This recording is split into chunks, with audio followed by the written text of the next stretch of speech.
All right. So now we get fun. Now we are going to have a panel of 3 guests that I'm going to bring out. I'd like to introduce them one at a time. First, I have Todd Kane, who's the VP of Growth at Bark, which is the world's most dog-centric company. Oh, Todd. There's Todd. I may have Todd. There's the real Todd. Hi, Todd. How you doing? Good, how you doing? Thank you so much. Have a seat. And Rob Schutz, who's the Chief Revenue Officer and co-founder of Ro, which is a healthcare technology company that we're going to be talking a lot about. Hey, Rob, how are you? Thank you for having us. No problem. And Zak Normandin is the founder and CEO of Iris Nova, which is the parent company of Dirty Lemon and the drugstore, which we're going to be talking about. Hey, how are you, Zak? Good. Hi, guys. Great. Thank you. Thanks for coming. Absolutely. Thank you for having us. No problem. You know, I'm going to scooch forward so I can see all of you. Scooching. There we go. Okay. I probably just messed up something on the. It's fine. Anyway, so, how are you guys doing? We're doing great. How are you? Great. It was an amazing conversation back there that was going on. Yeah. We had, you know, all kinds of founders back there talking about all kinds of different things. Yeah. Great. Yeah, it was pretty neat. So, cool. Well, I'm going to start. I'm going to set the stage a little bit. I told you guys on the phone, I do panels a little bit differently than some other folks do. I prefer, I'm going to ask you all questions, but feel free, everybody feel free to just jump in. I prefer to be, instead of me asking you questions and you answering, more like these folks are sort of listening in on a cocktail party conversation that we're having. Great. If that makes sense. Absolutely. Cool. We share all our secrets with you only. There you go. So, well, we're going to start with that. We're going to start with a question for Rob. So, why don't you tell everybody 2 secs what Ro is, because the parent company, people don't always make the connection. Sure, yeah. So Ro, we're a mission-driven healthcare technology company. Ro is the umbrella brand. We have 3 verticals underneath Ro. We have Roman, which some of you may know, which is our men's health brand. We launched at the end of 2017 with 1 product for erectile dysfunction. We now have 5 products under Roman. We have Zero, which is our addiction vertical. The first product on that is a kit to help people quit smoking, so nicotine gum, prescription medication, and a companion app. And then week before last, we launched our 3rd vertical, Rory, which is an end-to-end service for women going through menopause. So we are a full stack from online diagnosis to deliberative medication healthcare company. Well, I want to go back and talk a little bit about that, but I think first, why don't we finish, Zak, why don't you tell everybody a little bit about what you're working on? Of course. My name is Zak Normandin. I'm the CEO of Iris Nova. We're a direct consumer beverage company. We sell all of our products via text message. So we launched our first brand in 2015. It's called Dirty Lemon. And then we now have a retail property called The Drugstore, which we just launched last year. And then we're launching 3 other brands over the next 12 months. So our vision, similar to Ro, is to own the customer at the parent company level and then offer them a variety of products to meet their changing needs over time. Cool, excellent. And Todd, why don't you tell us about Bark? Probably the Bark and Roman are probably and Dirty Lemon, all the brands that people recognize. Yeah. But so they probably know what Bark does. But tell us a little bit. No, absolutely. So Bark's been around for 7 years. I am the head of growth for the subscription product, which comes every month and really designed to be a fun experience that's themed between you and your dog, that your dog looks forward to as much as you look forward to every month. The business design. Do we know that a dog can look forward to anything? I'm not sure my dog looks forward to anything. You should. He looks forward to me coming home from Trader Joe's because he acts like I've been gone for a month when I come home. Well, you'd be amazed at some of the unboxing videos we get of just the dogs recognizing that the box is there. It's pretty insane. All the toys and treats we produce in-house, and have a wide business. The subscription business is one side of it. We also offer and sell toys in retail, so we're nationwide in all Targets throughout the United States, which is great. And then lots of other new business lines we're spinning up every day to kind of respond to what our customers want and quickly come to market with it. Cool. All right, I'm going to pivot because you just said something that's interesting. We've been talking a lot with a lot of my other guests about co-creation, and that's what you're talking about. Because you're creating stuff that you're hearing, you're getting the data of what your customers want, and you're actually co-creating with that. Yes. How does that jive as a business model with selling in Target? I mean, I think for this current marketplace, kind of having the servitude heart of listening to your customers and doing everything you can to respond and ideate to their needs is essential. And I think that's kind of the ethos of what BarkBox has been built on. And Bark is kind of listening to our customers, understanding even in the subscription side, what's working inside the box, what's not working inside the box. Right. And really partnering with the customers to say, we want to make sure this is perfect for you and your dog, and going from A to Z to accomplish that. So I think that's kind of the heart of what Bark is all about, is really listening to what dog parents want and being able to come to market with something that's essential for them. So you guys are in a different, you particularly are in a different business because you're not manufacturing what you're selling. You guys at the end, you guys are. But how does this co-creation idea work for both of you in your business? So for us, there's a variety of ways that we've tested out new concepts, but one of the biggest reasons why we've gone into retail is to specifically test new ideas in more of a hospitality setting and use the data that we collect in that setting to be able to just inform better decision making around new product development. So, so each drugstore, our retail property, has a grab-and-go cooler, a walk-in grab-and-go cooler in the front part of the space where customers can come and grab any of the beverages that we produce. But the back part of every space is a full cocktail bar. So we're actually testing out new ideas in a cocktail bar setting. And we think that, in the beverage space specifically, most trends that happen initiate with baristas and cocktail mixologists or bartenders.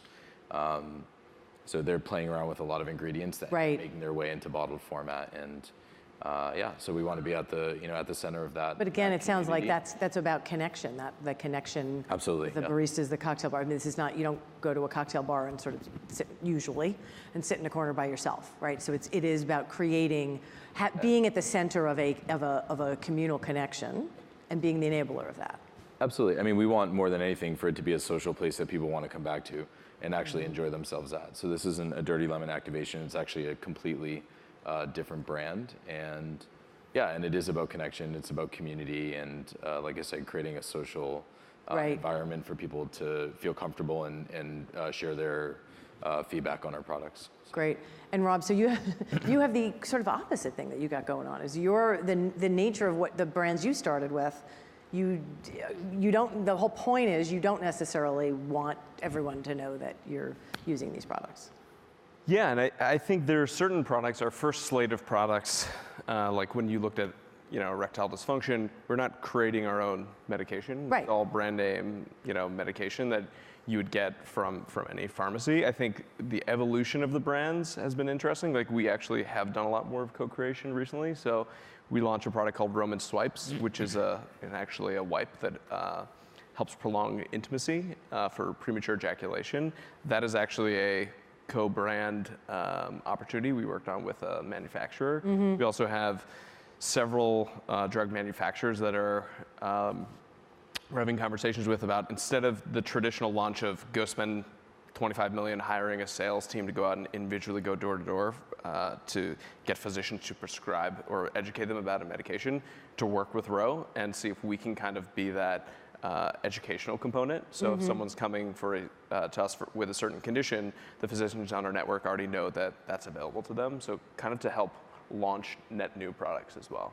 Oh, okay. So that's really what the scale looks like for you guys. Potentially, yeah. A lot of different tentacles, but that's definitely one path. Okay. Cool. And this I heard the word education, right? So does that have an aspect of your scalability for Bark? Is educating pet parents? I still can't get that. Yeah, no. Say it 3 times over.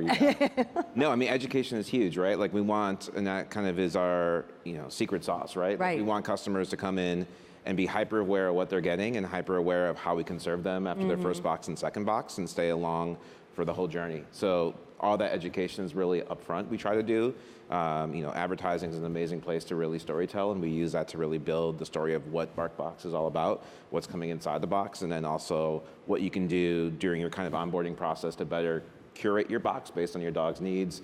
If there's allergies that your dog has, if your dog wants bigger toys or smaller toys, and really identify that up front so we can better serve you during that process, and then also better educate you in what we call kind of the first box experience of how can we use that first box to learn better of how your dog reacted to the toys and the treats, and how can we create. And do you ask those questions after? What does that look like? Yeah, I mean, there's education inside the box that is pretty transparent. That we have an amazing customer service team that we call our Happy Team, which is the happiest folks on the planet of dog parents out there. There you go. And come to. Do they bring their dogs to work? I'm sure they do. Everyone, yeah. I mean, it was hard for me Only not to bring my dog here. imagine what your Yeah. office must look like. The funnest place on earth. You I should come must. visit. I Yes, should come visit absolutely. because I would just be on the floor. You don't want to leave. Petting for lots dogs of all good You also reasons. probably don't want to be on the floor too much, but I would just be petting. I'd be Yeah. cuddling dogs all day. But that loop of, again, that servitude heart of how can we listen to what your dog wants and understand better? Did we get it wrong the first box? And was there a bigger toy that we can give your dog that they reacted to better? Did they really prefer, three toys instead of 2 toys and maybe 1 less treat? Was there an allergy preference you didn't realize was important during the onboarding process that you want to help curate on your Dex box? And all that kind of mentality is focused every single time to make sure how we're getting it right 100% of the time. So that interaction is actually really interesting, which must be really interesting in your business, Zak, because of the cocktail bar aspect and what that interaction looks like, and how you utilize that interaction to improve your product and to scale the business. Yeah, I mean, I think the thing that makes our platform unique is that connection, but it happens not only in retail settings. The only way that we communicate with our customers is over text message. So we do use. That is literally the only way you communicate. That's the only way to place an order direct for our products. So we developed a platform in 2015 that allows customers to order our products exclusively via text message. So the way that works is the first time that you place an order, you enter your billing, your shipping, your credit card information, similar to the way that you would on any other website. But then once you complete the purchase, your information is logged in the system, so a user account is created. And then anytime you want to come back and reorder the products, you just send us a text message. So we have a bot on the front end of the platform that handles about half of the customer service requests that we receive. And then we have a full customer service team that answers live customer service 24/7. So we've processed, we've produced millions of bottles of the product over the last few years, and and it's all happened over this conversational medium. So I think the most unique and interesting part about the organization and what we've built is this direct connection with consumers, and that's kind of that's becoming a touch point in every branded new product offering that we. It is more. It feels, I'm sure, to the consumer more intimate. That it's text message rather than you can. Yeah, absolutely. I mean, I think consumers want to be connected to the brands that they spend their time and dollars on, and I think that text message is a very intimate channel that's typically reserved for friends and family members. Right. And we've been able to establish that type of connection with our customers. But we take that very seriously. It's a very sacred channel, and we want to make sure we never abuse that. So do you do a lot of push, like promotional or like marketing type of? So we actually don't. We never send messages to our customers. Everything is inbound. Okay. So that makes it very unique in that they're not. It's a resource for our customers and not a channel that they're getting, pushed to be purchasing more product through. So it's really just a convenience for them to be able to come to us anytime and ask for more product, and then we deliver our products same day or next day in every U.S. market. So we're testing same day deliveries in Los Angeles and New York right now. We'll be rolling that out to most major cities in the U.S. So my ideal vision is that you want to place an order for a case of Dirty Lemon, you send us a text message, and 2 hours later you receive the product at your home or workplace. So we're talking about sort of intimate communications and being very personal. Your business is all right now is all telehealth. Even once we get past menopause and ED, is very personal. And you do have that vision that this is literally going to be a much bigger aspect of it. But how are you finding that starting with the breaking the stigmas of ED, of menopause, of all of these things. How is that helping you to create that connection with your consumer? I mean, we think a lot about starting with hook products. So products where people probably woke up that morning and they were thinking about this thing. If it was they're having issues with ED, they want to quit smoking, they're having issues with hot flashes or vaginal dryness. It's something they're probably anxious and worried about, and potentially less inclined to go look another human doctor in the face and talk about for 20 minutes. So we think about some things as hook conditions because it's what allows direct marketing to work. Like you can run a Facebook ad, you can run a TV spot during the March Madness tournament and get people to actually respond. And then once you have them in the ecosystem, you can kind of trick them into being healthy at that point. If they have a relationship with a doctor, the doctor has their medical records, we're gonna build insurance integration, we're gonna build our own labs where we can do blood, spit, feces testing and have that seamlessly integrate into the EMR. That is when you can build a really tight relationship between the member and the physician, but it has to start with something they actually care about. Versus like, hey, you should fix your cholesterol, so eat less cheeseburgers and drink less beer, and people are like, I'm good. But if it's something that they're worried about already, that's what kind of brings them in. That's what gives you the foot in the door, and then you can really expand out on the relationship. It's interesting. We talked about this. I work with a number of different healthcare companies, and this whole idea of behavioral health. How do you get people to act in their best interest, right? How do you actually get people to do what's good for them? You kind of do have to trick them into health in a way. But it sounds like by doing that, you're starting with the things they care about more than the things they care about more that immediate. Also lend themselves more easily to telemedicine. So the highly stigmatized things that like you would rather not go to the doctor, talk to them, than go to CVS, wait behind grandma to pick up your prescription for erectile dysfunction. You would rather do that on the internet when it's safe and appropriate and a physician feels comfortable with it. So starting with those things that really, really lend themselves to the platform, and then from there, using that as a way to build and extend the relationship. And so how are you dealing with privacy on that front? We take privacy extremely seriously. I think any company in this day and age takes data and privacy seriously. I think when you layer on the fact that we have people's medical health and and seemingly you're going to have more of it. Totally. So we have a team dedicated to security, to privacy, and it's very much, we take privacy seriously across not just the data side, but even how you get the package. Like it comes in an unmarked box, regardless of what it is. It doesn't say where it's from, just says like pharmacy in the return address. And we find that the discretion is what people really, really like us for. Right. Okay, cool. So interestingly, I'm looking at some of the questions from the audience, and a lot of them, like there's one about bark expanding to cater to other animals, which what would you change your name to? I mean, that's a little weird. But I think it's a scalability thing. And a couple other questions that were up before I saw, as you guys scale your business, how do you stay true to what you started? As you look to grow? I mean, in the case of Ro, it makes sense, right? I see it. I can see that sort of clear view. What does it look like in your guys' space as you scale?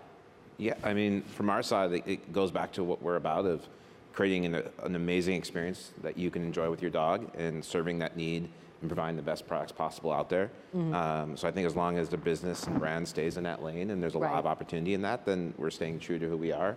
Bark is a fun brand and enjoyable brand, and people get it right away. So as long as we can kind of connect to that piece, I think we'll be right in line. And what about you, Zach? I mean, our vision is to use technology to be more effective and efficient in offering new innovative products, beverage products to consumers. So, when we're staying true to ourselves, it's more broad and less about and this will answer one of the questions about Dirty Lemon. Is it just how do you scale it, and is it spoke to a bigger idea? Dirty Lemon. We've used Dirty Lemon to build operational infrastructure that allows us to do other things. Dirty Lemon isn't intentionally a a luxury product. It's a $10 bottled beverage, which has very high quality ingredients and obviously an exceptional service tied to it. But this isn't the be all end all for the company. And if we can reach $25 or $30 million with Dirty Lemon profitably, that's in revenue per year, that's a huge success. And we'd like to have dozens of brands that we're doing that with, all underneath one parent company. So similar to Coca-Cola or Pepsi, we want to have one parent company that manages a variety of different brands. And yeah, so I think staying true to ourselves, but there's a lot of inefficiency in the legacy CPGs that we can take advantage of. So we never add sugar to any of our products. All of our products are low calorie. There are things that I think are glaring challenges in big CPG in the beverage space specifically, which is I think the biggest of those being sugar. And just by staying away from sugar, we can kind of set ourselves apart from that. And I'll just caveat this by saying that Coca-Cola is our biggest investor. So this is in no way knocking Love Coca-Cola. you guys. Yeah. Love you, Coke. Yeah. No, it's in no way knocking Coke them. I have realizes. such respect for the infrastructure that and the scale that they've built, but I do think that there's an incredible opportunity for us to be able to identify things that can be done better. So. Well, and they can look back to what Rachel was talking about before. They can learn from you, and they're, that I see that two-way street. Right. Completely, given that they're having some issues with their own. There was one question that I thought was kind of interesting. Back to that, I talked before. Some of you guys were here. I talked about building a lighthouse identity. You have to build a lighthouse identity so that people, even when they're not looking for you, they see you when you are there. What did that tipping point feel like when folks started to seek you out, as opposed to you trying to hammer away at awareness? What did that look like? How did you get there? What was? Yeah, all high-fived each other. I'll go quickly first here. So we're still relatively new. We launched end of 2017. Well, people probably know more Roman. Yeah, people definitely Ro. know more Roman than Ro. I think for us, look, one, we were coming into a market when it was just erectile dysfunction, and people already know what erectile dysfunction is. Like, there wasn't an education component that had to go along with it. People know what Viagra is. Everyone's seen the super awkward two people holding hands in a bathtub commercial. So it's much more just being very straightforward. Like, you can now legally, safely do this on the internet. Right. And we found, for us, the average age on Roman is 46 years old. It's an older man's demographic. We're not building a millennial brand. Right. So the more we leaned into traditional media, the more we leaned into TV and audio, Right. the larger the halo became for us. Okay, cool. All right, we're going to wrap up, but lightning round. One thing that you would say if a legacy brand in your category brought you in and said, "What's the one thing we should change?" What would you say? Go. Speed. Speed to market. Yes. Don't separate out brand budgets and performance budgets. Yes. Everything. Do things differently. Just do everything differently. Absolutely, yeah. Well, thank you guys very you. much. This was Thanks very for having us. fun. Absolutely. Thank you. Thank you, guys. Thank you guys, and go enjoy cocktails. It is cocktail time. You are in between them and cocktails.